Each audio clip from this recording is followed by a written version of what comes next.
Assalamualaikum warahmatullahi wabarakatuh. Bismillahirrahmanirrahim. Kepada yang terhormat Bapak Dr. Andes Hamdani MPhilI selaku dosen pengampu mata kuliah Perencanaan Sistem Pembelajaran PAI UIN Antasari Banjarmasin.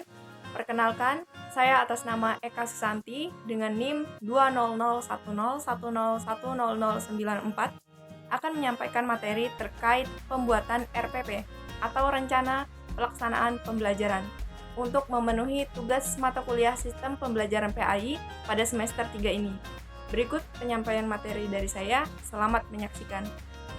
Masuk pada pembahasan pertama, yakni terkait apa itu RPP. RPP atau Rencana Pelaksanaan Pembelajaran adalah suatu rencana yang menggambarkan sebuah prosedur dan pengorganisasian pembelajaran yang dimana hal ini untuk mencapai suatu kompetensi dasar yang telah ditetapkan standar isi dan dijabarkan di dalam silabus. Ruang lingkup rencana pembelajaran itu sendiri yang paling luas itu mencakup pada kompetensi dasar yang terdiri atas suatu indikator atau beberapa indikator untuk satu kali pertemuan atau lebih. RPP juga ini merupakan sebuah persiapan yang harus dilakukan oleh guru sebelum ia mengajar. Baik hal ini berupa persiapan tertulis maupun persiapan mental, persiapan situasi emosional yang ingin dibangun, persiapan ruang lingkup belajar yang produktif, dan juga termasuk untuk meyakinkan para pembelajar agar mau terlibat secara penuh dalam proses pembelajaran tersebut. Baik, selanjutnya masuk pada pembahasan fungsi dari penyusunan RPP bagi guru dan siswa. Di mana fungsi dari penyusunan RPP itu sendiri yang pertama adalah agar pembelajaran menjadi lebih sistematis. Mengapa demikian? Karena dengan adanya RPP ini bisa mengarahkan guru agar ia merancang sebuah metode pembelajaran yang disenangi oleh siswa dan siswinya. Di mana rancangan metode pembelajaran tersebut ini sangat memungkinkan untuk dilakukan variasi oleh guru. Jadi dalam satu materi penyampaian, misalnya materi tentang teks observasi dalam bahasa Indonesia. Nah, di situ guru bisa merancang metode belajar diskusi atau kerja kelompok untuk siswa-siswinya.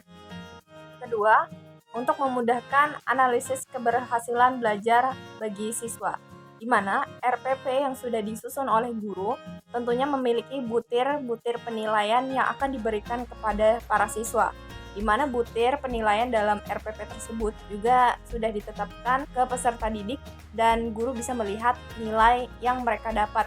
Nah, jadi dari nilai tersebut, guru bisa melihat apakah butir penilaian yang ada di dalam RPP sudah dicapai oleh para peserta didik dengan baik atau tidak.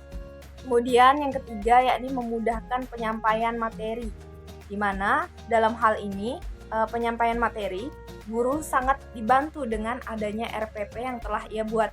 Nah, ini dikarenakan guru bisa memprediksi dalam sebuah materi itu bisa diselesaikan dalam beberapa kali tatap muka, 1 kali atau 2 kali, atau bahkan lebih dari itu.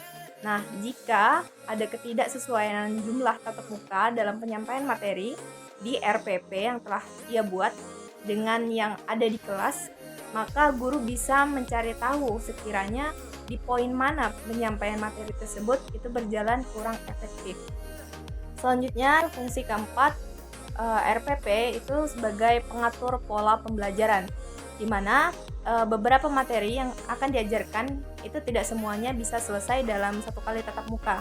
Nah, ada kalanya guru itu memerlukan beberapa kali tatap muka untuk menuntaskan satu bahasan materi.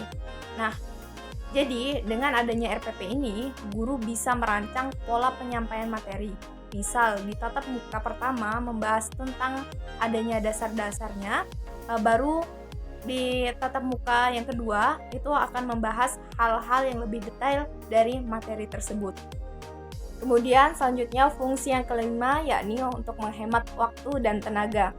Nah, alasan yang kelima ini pastinya bisa menghemat waktu dan tenaga dari guru, di mana guru tidak perlu bingung lagi memikirkan model, metode, dan sumber belajar yang sekiranya nanti akan digunakan oleh siswanya.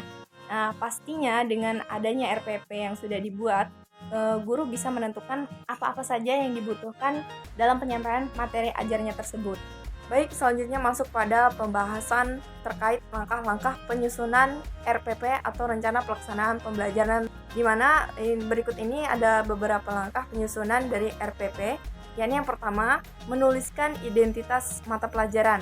Penulisan identitas mata pelajaran meliputi pertama, identitas sekolah, mata pelajaran, kelas atau semester, alokasi waktu, dan materi atau tema dari pembelajaran tersebut. Di mana dari contoh RPP yang telah saya buat, yang pertama identitas dari sekolah atau satuan pendidikan, yakni saya mengambil contoh untuk Man Lamandau.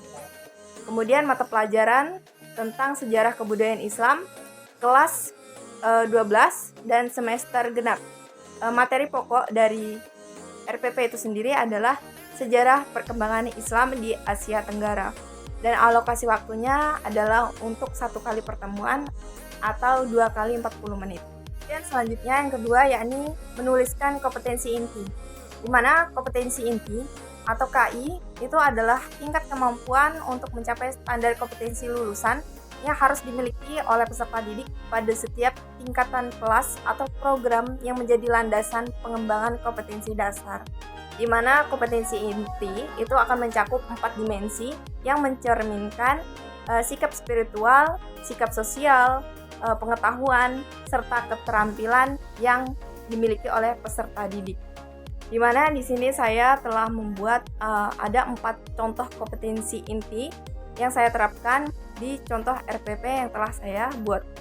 Kemudian selanjutnya yang ketiga yakni menuliskan kompetensi dasar dan indikator pencapaian kompetensi, di mana kompetensi dasar itu adalah sejumlah kemampuan yang harus dimiliki atau dikuasai oleh peserta didik dalam mata pelajaran tertentu sebagai rujukan penyusunan indikator kompetensi. Dan indikator kompetensi itu sendiri adalah suatu perilaku yang dapat diukur atau diobservasi untuk menunjukkan ketercapaian kompetensi dasar tertentu yang menjadi acuan penilaian dalam mata pelajaran.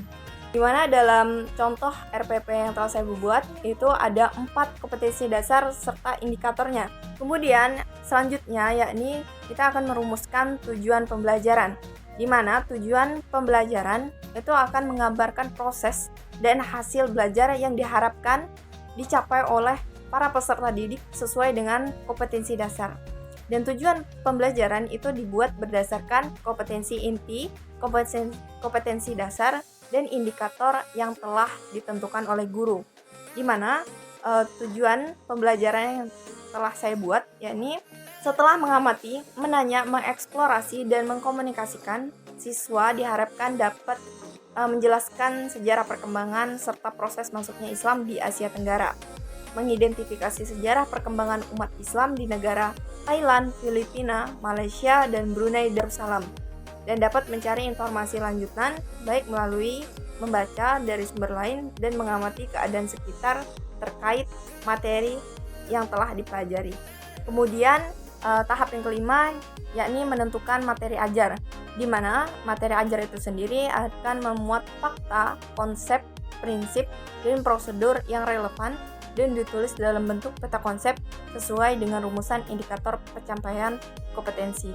Di mana materi pembelajaran yang saya terapkan dalam contoh yakni yang pertama tentang sejarah perkembangan Islam di Thailand, kemudian yang kedua sejarah perkembangan Islam di negara Filipina, dan yang ketiga sejarah Islam di Malaysia dan Brunei Darussalam. Tahap yang keenam yakni kita akan menentukan metode pembelajaran, di mana metode pembelajaran itu digunakan oleh guru untuk mewujudkan suasana belajar dan proses pembelajaran agar peserta didik itu mencapai kompetensi dasar atau indikator yang telah ia tetapkan. Di mana semisal dalam metode pembelajaran guru dapat menerapkan sistem diskusi, kemudian sistem tanya jawab atau resitasi seperti yang telah saya cantumkan di dalam contoh RPP yang telah saya buat. Kemudian tahap selanjutnya yang ketujuh yakni menentukan media, alat, dan bahan belajar, di mana penentuan sumber belajar itu akan didasarkan pada kompetensi inti, kompetensi dasar, materi ajar, kegiatan pembelajaran, dan indikator pencapaian kompetensi tersebut.